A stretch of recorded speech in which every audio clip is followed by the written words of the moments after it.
Nakatanggap ng bomb threat ang isang universidad sa Cebu City umaga ng Lunes, Oktubre 21.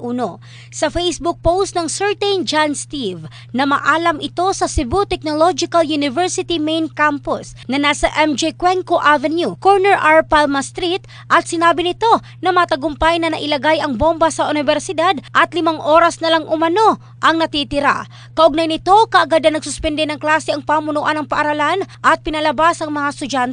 Dali-dali namang rumispondi ang Explosive Ordnance Disposal Team sa area at matapos ang pagsusuri, walang natagpo ang bomba kaya't idiniklara na itong safe ng team. Magsasagawa ng investigasyon ang Cebu City Police Office, kabilang na ang pagtukoy sa identity ng nag-post ng bomb threat sa Facebook. Samantala, ilang oras lang ang nakalipas, ang Cebu Institute of Technology University sa N. Bacalso Avenue, Cebu City ay nagsuspende rin ng klase sa lahat ng level dahil umano sa emergency situation.